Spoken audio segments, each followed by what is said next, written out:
Selamat malam, Bapak Ibu saudari yang terkasih. Saya sangat bersyukur kepada Tuhan. Malam hari ini kita bisa bertemu kembali. Kita akan melanjutkan pembelajaran kita di kitab Amsal.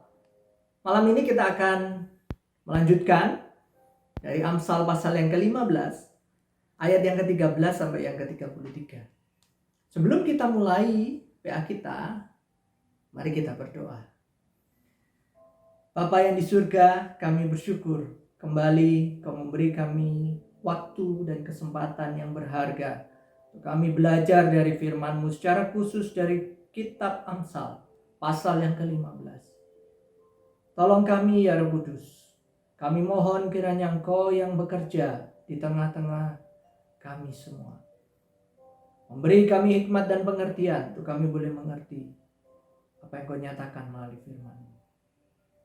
Tolong hamba-Mu yang penuh dengan kelemahan untuk bisa menyampaikannya dengan bahasa yang kami bisa pahami. Berbicaralah ya Tuhan, kami anak-anak-Mu siap untuk mendengar. Amin. Mari kita masuk ke ayat yang ke-13. Penulis Amsal menyatakan, hati yang gembira membuat muka berseri-seri, hati yang sedih mematahkan semangat. Melalui ayat ini, penulis Amsal menunjukkan kepada kita bahwa kondisi hati kita akan muncul keluar, nampak dari penampilan fisik kita.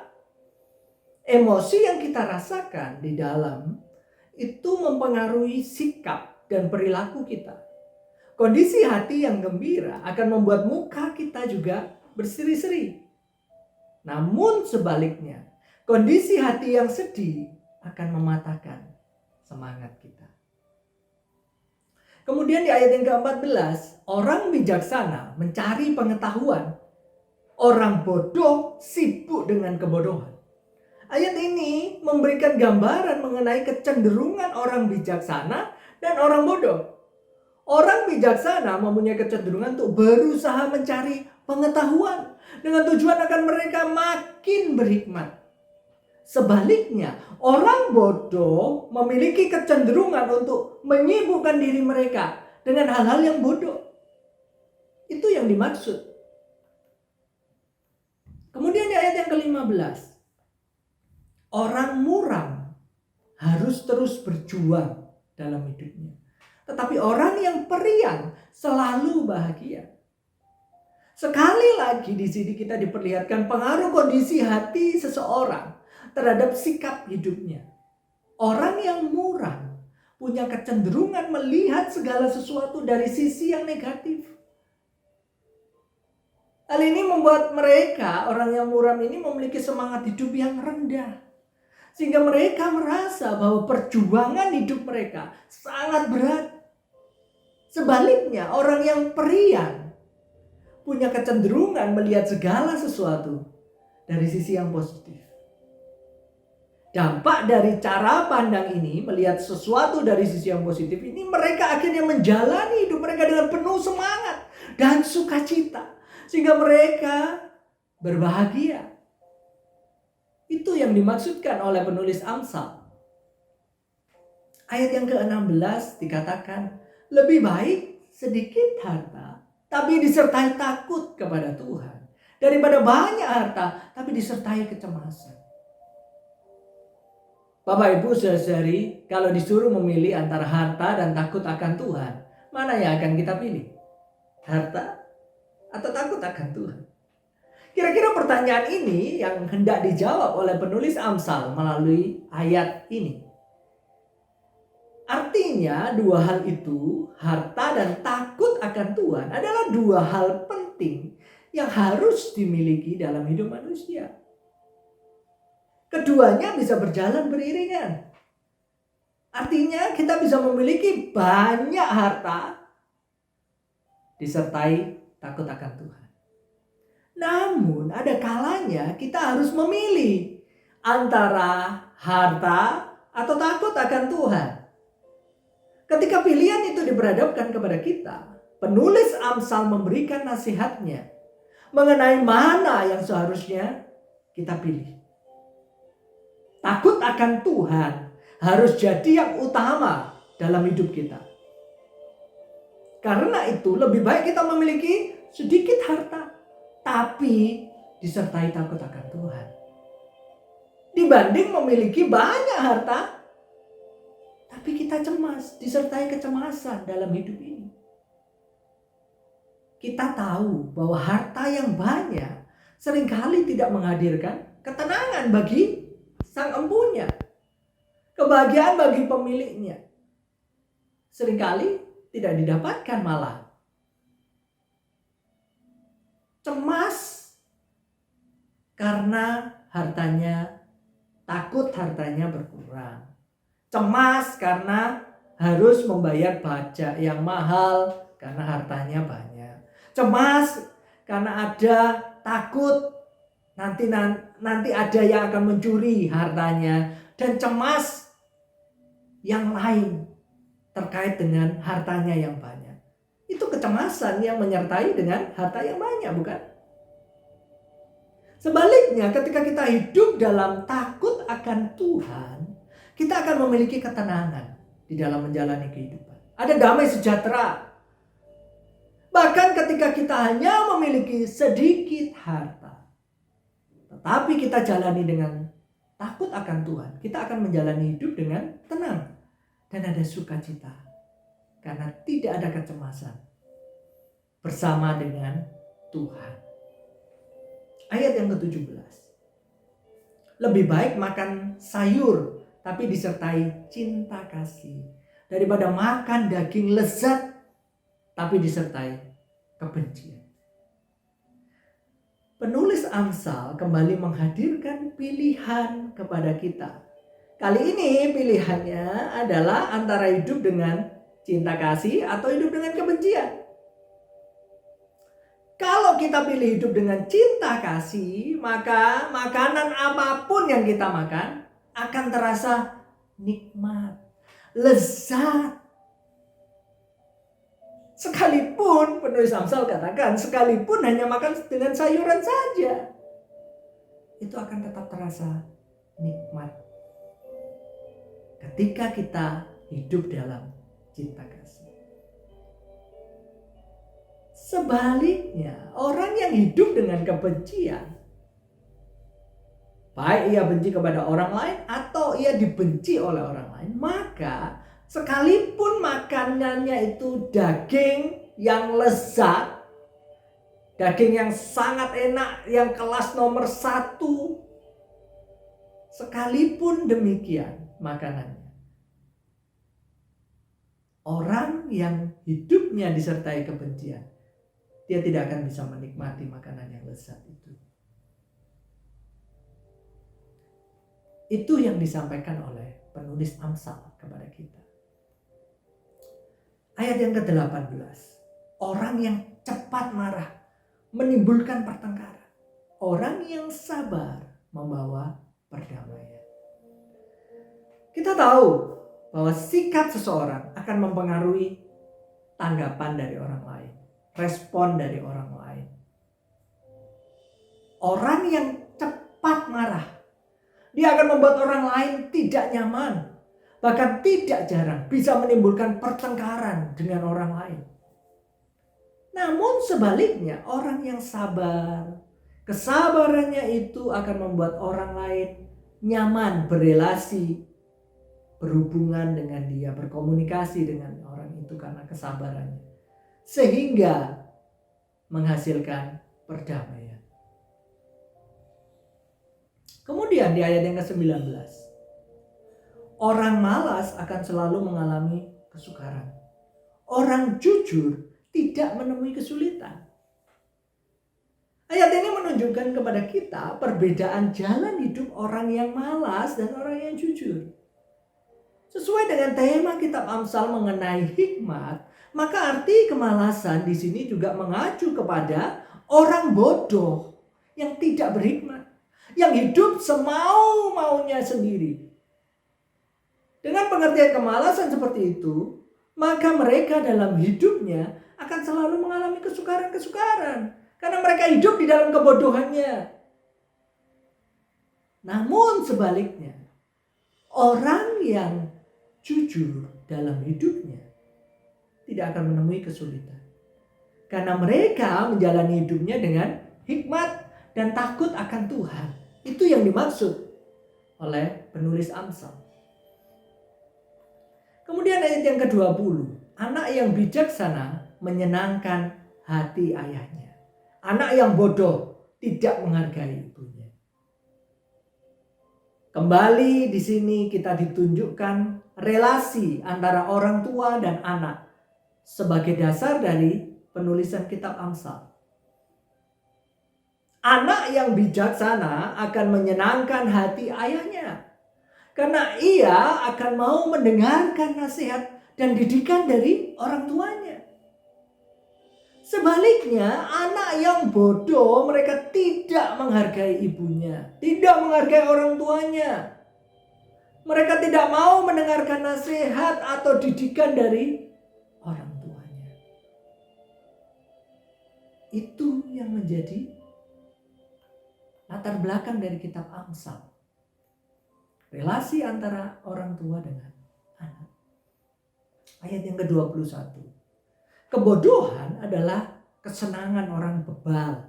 Orang bijaksana hidup lurus. Sekali lagi kita ditunjukkan bahwa orang bodoh itu orang yang bebal. Artinya apa? Mereka hidup semau mereka sendiri. Tidak mau mengindahkan atau mendengarkan nasihat, teguran, dan didikan dari orang lain termasuk orang tuanya. Tadi kita lihat di ayat yang ke-20. Sebaliknya, orang yang bijaksana itu hidup lurus karena mereka berusaha melakukan kehendak Tuhan. Dan kerendahan hati mereka membuat mereka, orang yang bijaksana ini, mau mengindahkan, mau mendengarkan nasihat dan teguran dan didikan ketika mereka membuat kesalahan. Ayat yang ke-22. Rencana gagal jika tidak disertai pertimbangan. Rencana berhasil jika banyak yang memberi nasihat. Bapak Ibu Saudara-saudari yang terkasih, tentu ketika kita membuat satu perencanaan, kita berharap agar rencana itu berhasil, bukan? Tidak ada orang yang membuat rencana berharap bahwa rencananya itu gagal. Tidak.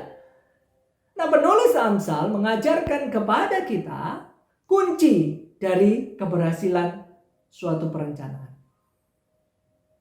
Suatu rencana akan gagal kalau tidak disertai pertimbangan yang matang. Itu. Sebaliknya, orang yang bijaksana tidak akan sembrono dalam membuat perencanaan. Mereka akan memikirkan dengan matang, mempertimbangkan banyak hal. Dan ini yang tidak kalah penting. Mereka, orang yang bijaksana ini akan mendengarkan nasihat dan masukan dari orang lain mengenai rencana itu. Supaya rencana itu bisa berhasil dan menghindarkan kita dari membuat keputusan yang salah. Memastikan rencana itu berhasil dengan mendengarkan nasihat dan masukan dari orang lain. Itu yang disampaikan oleh penulis Amsal di sini. Ayat yang ke-23. Kata-kata yang diucapkan tepat pada waktunya mendatangkan sukacita. Di sini penulis Amsal mengajarkan kepada kita mengenai salah satu ciri orang yang bijaksana. Orang yang bijaksana adalah orang yang bisa membaca situasi dengan baik. Tidak hanya mereka membuat keputusan yang tepat sesuai situasi yang ada, namun mereka juga akan mengucapkan kata-kata yang tepat sesuai dengan situasi yang ada saat itu. Kata-kata yang tepat dan diucapkan pada waktu yang tepat akan mendatangkan sukacita bagi orang yang mendengar. Ayat yang ke-24. Orang bijaksana mengikuti jalan mendaki yang menuju kehidupan, bukan jalan menurun yang menuju kematian. Ayat ini menunjukkan jalan hidup yang dijalani orang yang bijaksana akan membawanya menuju kehidupan yang bahagia di dunia ini. Hidup bahagia yang seperti apa? Ia akan menikmati umur yang panjang dan menghindari jalan yang menuju kematian. Itu yang dimaksudkan oleh penulis Amsal di sini. Ayat yang ke-25, Tuhan akan merobohkan rumah orang yang tinggi hati, tetapi tanah milik seorang janda ia lindungi. Di sini kita ditunjukkan kedaulatan Allah.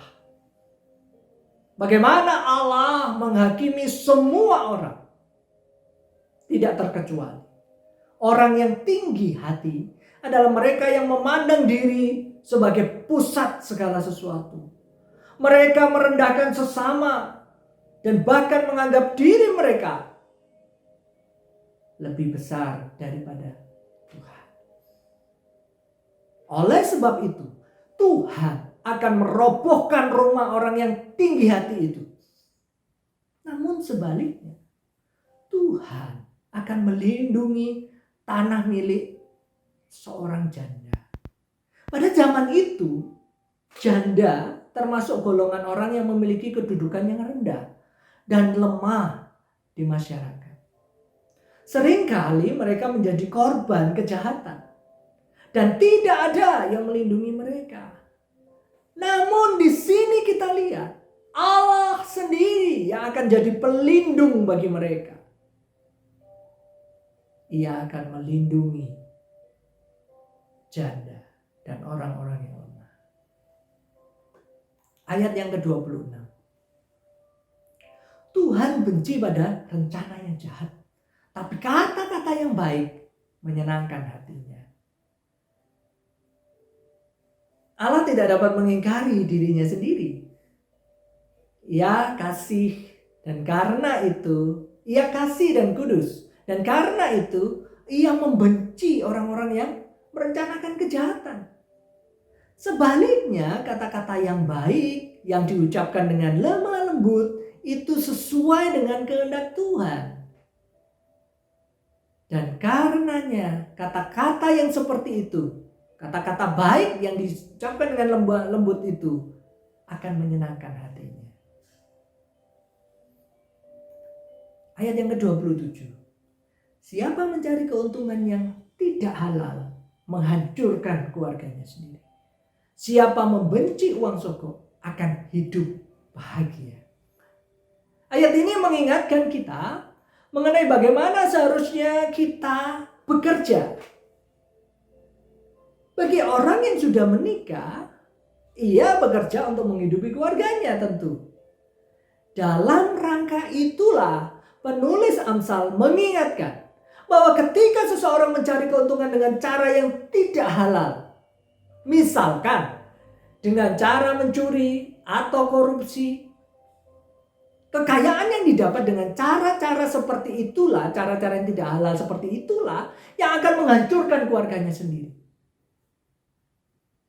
Kemarin kita sudah lihat bagaimana kondisi keluarga orang yang terpidana korupsi. Pada baris yang kedua,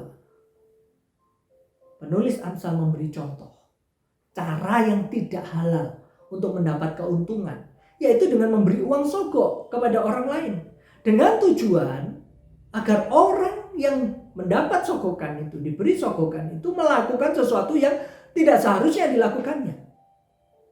Perilaku semacam itu dilarang di dalam Alkitab. Kita bisa melihat di dalam Keluaran 23 ayat yang ke-8, Ulangan 16 ayat 19 dan seterusnya. Alkitab jelas-jelas melarang perilaku semacam itu, memberikan sogokan kepada orang lain. Oleh karena itu, penulis Amsal mengatakan, orang yang membenci sogokan, tidak mau menerima sogokan, berarti dia orang yang jujur. Dan orang yang jujur hidupnya akan berbahagia. Itu maksud dari penulis Amsal di sini. Ayat yang ke-28. Orang yang baik mempertimbangkan kata-katanya. Orang jahat mengucapkan hal-hal yang keji. Pada saat penulis Amsal mengatakan orang baik, yang dimaksudkan adalah sekali lagi orang yang berhikmat. Dengan demikian jelas bahwa orang baik yang berhikmat, dia tidak akan sembrono dengan kata-katanya. Dia tidak akan sembarangan ngomong. Dia akan mempertimbangkan dengan baik apa yang akan dikatakannya. Namun sebaliknya, orang jahat yang bodoh, ia tidak akan berpikir panjang. Apapun yang muncul dalam pikirannya akan langsung ia katakan. Sekalipun kata-kata itu kata-kata yang keji, kata-kata yang menyakiti, ia tidak akan segan-segan untuk segera mengatakannya. Ayat yang ke-29. Tuhan mendengarkan apabila orang baik berdoa, tetapi ia tidak mengindahkan orang yang durhaka. Dalam kemahatauannya, Allah mengetahui hati semua orang. Kemarin kita sudah belajar mengenai hal ini. Ia melihat hati orang yang baik dan orang yang jahat. Semua, tidak ada yang tersembunyi. Semua dia tahu. Ketika orang baik berdoa kepadanya, Tuhan mengindahkan doa orang baik tersebut. Karena doa itu dipanjatkan oleh orang yang berusaha hidup sesuai kehendaknya. Itu orang baik. Karena itu Tuhan mengindahkan doanya. Namun sebaliknya, Tuhan mengabaikan orang yang durhaka. Karena hidupnya, orang yang durhaka itu, hidupnya tidak sesuai dengan kehendak Tuhan. Oleh sebab itu, sekalipun mereka berdoa, memberikan persembahan, Tuhan tidak akan mengindahkan mereka. Ayat yang ke-30. Wajah gembira meriangkan hati. Berita yang baik menyegarkan jiwa. Ayat ini menunjukkan dampak pengaruh yang positif yang bisa kita berikan kepada orang lain. Ketika kita bertemu dengan orang yang bermuka gembira, maka hati kita pun ikut merasa senang, bukan? Kita melihatnya juga ikut senang. Begitu juga ketika kita bertemu dengan seseorang dan menyampaikan berita yang baik, yang menyenangkan, maka hal itu pun akan menyegarkan jiwa orang yang mendengarnya. Ini pengaruh positif yang bisa kita berikan kepada orang lain. Ayat yang ke-31. Orang yang mengindahkan teguran tergolong orang bijaksana. Di sini kembali penulis Amsal memperlihatkan, menegaskan mengenai ciri utama orang yang bijaksana. Orang yang bijaksana adalah orang yang dengan rendah hati mau mengindahkan teguran. Teguran itu bagi orang bijaksana itu akan membuat dirinya menyadari dan mengakui kalau dia membuat kesalahan. Dan setelah itu dia akan mengubah perilakunya yang salah itu dan memperbaiki dirinya. Ini ciri-ciri orang yang bijaksana, dia akan mengindahkan teguran. Ayat yang ke-32. Orang yang tidak mau dinasihati tidak menghargai diri sendiri. Orang yang mau menerima teguran menjadi berbudi. Ayat ini kembali membahas mengenai pentingnya satu nasihat. Orang yang tidak mau dinasihati sebenarnya mereka tidak menghargai diri mereka sendiri. Kenapa? Karena dengan mengabaikan nasihat, mereka akan cenderung mengulang kesalahan yang sama dan mengalami kesalahan dan permasalahan yang sama berulang kali tanpa ada solusi. Orang yang tidak mau dinasihati, mereka tidak akan bisa memperbaiki diri dan memperbaiki kelakuan mereka. Ini adalah bentuk tidak menghargai diri sendiri, bukan? Namun sebaliknya, orang yang mau menerima teguran, mengindahkan nasihat, itu akan menjadi berbudi. Mereka menjadi orang yang berhikmat, orang yang baik, orang yang bisa menghargai diri mereka dengan tepat secara objektif. Itu yang dimaksud oleh penulis Amsal. Ayat yang ke-33, ayat yang terakhir ya, pasal 15. Takut akan Tuhan adalah dasar pendidikan yang baik. Kehormatan didahului oleh kerendahan hati. Penulis Amsal mengakhiri pasal ini dengan kembali menunjukkan kepada kita tema penting dari kitab Amsal, yaitu takut akan Tuhan. Sebagaimana di awal kitab ini, penulis Amsal sudah menyampaikan mengenai tema penting ini.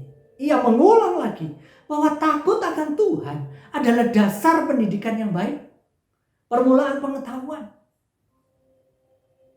Orang yang takut akan Tuhan, ia juga akan merendahkan diri di hadapan Tuhan. Ia akan menjadi pribadi yang rendah hati.